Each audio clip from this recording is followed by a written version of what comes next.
Hello, in this video we're going to look at frequency distributions and the graphs associated with them.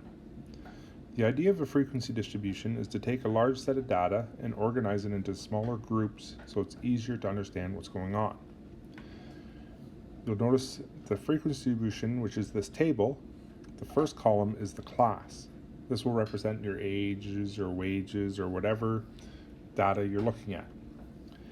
Now here, you'll notice that I have 4 classes, each of size 20 to 40, 40, 60, 60 to 80, and 80 to 100. You typically try and keep them the same size, and you try and aim for about 4 to 7 normally. I always like to keep them simple.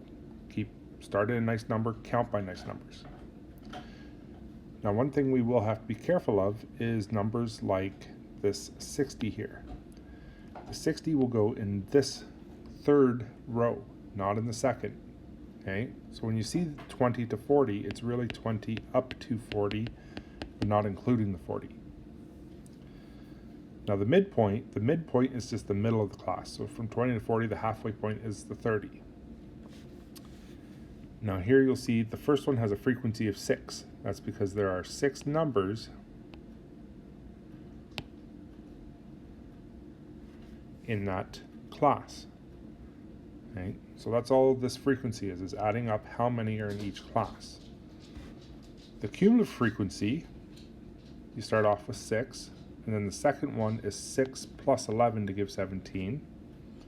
The next one, 6 plus 11 plus 14, and then 6 plus 11 plus 14 plus 5. So it's just a running total, if you will. Now the relative frequency, the 16.7 is we take the 6 and divide by 36, and then we just turn it into a percent. And we just do that for the entire frequency column. So 11 divided by 36, 14 divided by 36, and 5 divided by 36. The cumulative frequency, relative frequency, is the same idea. 6 by 36, and then we take the 17 by 36, the 31 by 36, and the 36 by 36. Now you'll notice I have a last row here where I've kind of done a tally. This here number, this 36, is we've added all of them up. So there's 36 pieces of data total. And this 36 will match this 36. The other thing you need to look at is this 100.1%. We can use this as a check. Your relative frequency should always add up to 100%. Okay?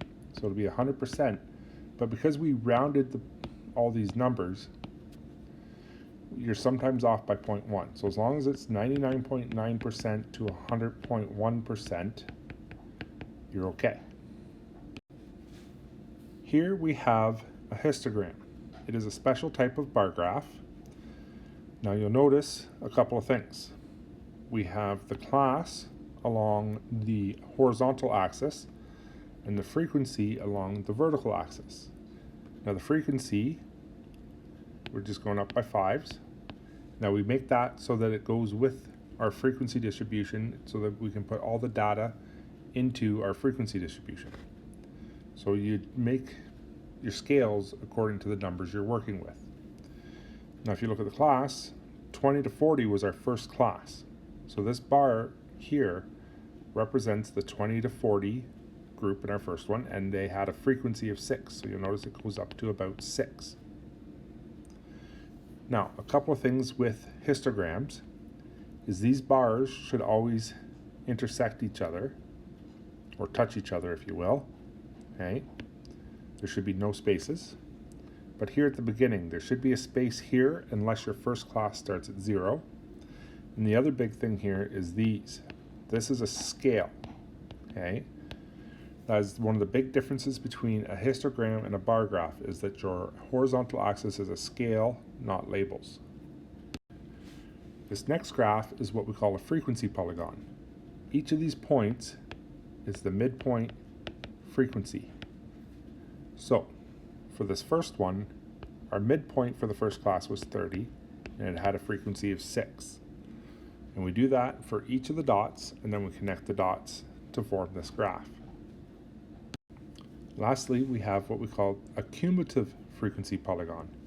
This time you're plotting midpoint and cumulative frequency. So again, you start off with 30, your midpoint for the first class, and 6. But instead of plotting the next frequency for the 50, you plot the cumulative frequency. So it's more of a tally or total of what happens over time.